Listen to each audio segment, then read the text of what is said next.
This is the new 2021 Maruti Suzuki Celerio, and as per Maruti Suzuki's claims, this will actually give you a mileage of 26.68 kilometers to the litre, depending on the variant that you buy, making it the most fuel efficient car that you can buy in India right now. Also, this is the second generation Celerio, which comes after 7 years of the first Celerio being launched in India, and it starts at 4.99 lakh rupees ex showroom.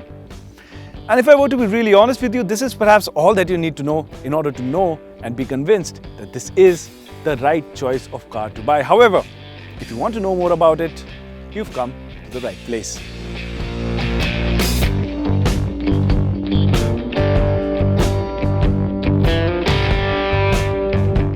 Now I want to start off with the design of the car, and while yes, this is a subjective matter, for me though, this looks a lot better when you see it in flesh and you realize that it has a good amount of road presence as well.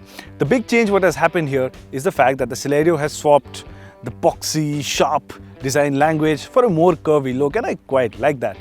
Now this is the top spec ZXi Plus variant, so you get to see things like the 15-inch alloy wheels and the fog lamps as well. But just to put it out there, the cars that we are driving today come with Yokohama tires.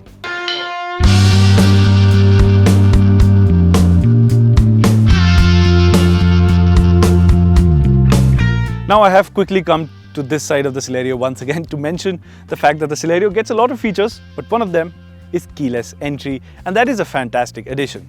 However, in order to keylessly open the door, you have to press a button, and in other cars what usually is the case is the button is placed on the door handle itself. But in the Celerio, it's placed quite oddly over here, and I don't know how I feel about that. It's the same situation that's going on over at the boot lid as well. However, I think that after spending some time with it, you wouldn't really notice it. Also, the new Celerio is now built on Maruti Suzuki's new Heart platform, which also underpins the WagonR in India. And as a result, Maruti Suzuki has been able to squeeze out quite a lot of space. On the outside, the Celerio has become quite a bit wider, and it also has a longer wheelbase. While this simply makes the car look bigger from the outside, the real changes can be seen on the inside. Now I have been spending quite a lot of time driving the Celerio, and most of it was spent with my DOP seated here as my co-passenger, and that allowed me to notice two things. First, there's a lot more shoulder room between me and my co-passenger, and second, both the front passengers have a lot more knee room as well. Even the co-passenger has a lot more knee room over here, and these things alone go a long way in increasing the sense of space that you get inside the new Celerio. Other changes include an all-black theme for the cabin with silver accents giving some contrast. Now other notable things that I would want to talk about include the seats. They are comfortable, but they do not come with adjustable headrests, neither at the front nor at the back. In terms of quality, everything's actually quite well put together, to be honest, but there are some hard plastics all around, but given the price tag, I think you should expect that.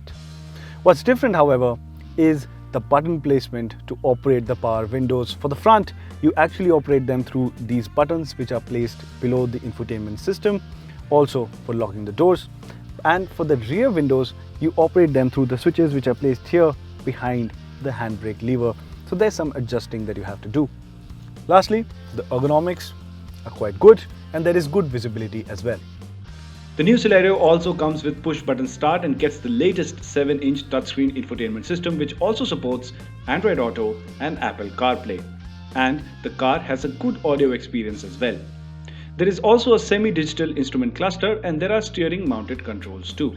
The top spec variants also get power folding mirrors and height adjustable driver seat. Now coming to the rear seat experience, well, it's actually quite impressive how much space they've managed to carve out in terms of knee room and legroom for rear seat passengers.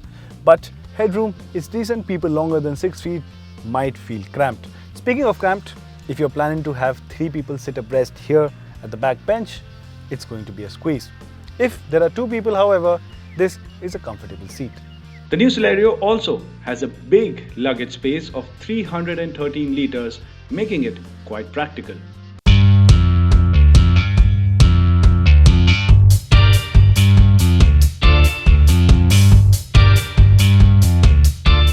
But now let's get to the driving experience of the new Celerio. It is powered by the updated K series engine, which helps you get that drool-worthy fuel efficiency. But while you are driving it, you will also realize that the engine feels smoother than before and also a bit less audible at idle. This is a 1-litre 3-cylinder engine that makes 67 PS of power and 89 Newton meters of torque. This engine is clearly not tuned for performance, as it gives preference to efficiency, and it translates to a driving experience which is best when the car is driven with a light foot. While the power is delivered in a linear fashion all the way to 5,500 RPM, you will feel the need to shift down for those quick overtakes on the highway. And this brings us to the gearbox. The Celerio comes with a 5-speed manual gearbox and also offers the choice of a 5-speed AMT transmission on all variants but the base model. The AMT transmission equipped variants come with a premium of 50,000 rupees and also get a segment first hill hold assist feature. The new Celerio has a soft suspension setup which enables it to tackle bad patches of roads with ease, but there is quite a bit of body roll on fast corners. The car feels stable at highway speeds and the brakes have decent bite and feedback as well. But at the end of the day, the Celerio feels the best as a city car and is overall more practical than before. Now I should mention once again that the Celerio comes with the highest fuel efficiency claims in the market and has a competitive price tag as well. So it's safe to say that Maruti Suzuki has knocked it out of the park once again with the new Celerio. This car covers the basics really well and does them well too. So if you're out in the market looking for a hatchback with good practicality and good for your city runabouts, and perhaps you want a hatchback with an AMT transmission without breaking the bank, well then the Celerio is a good option to buy.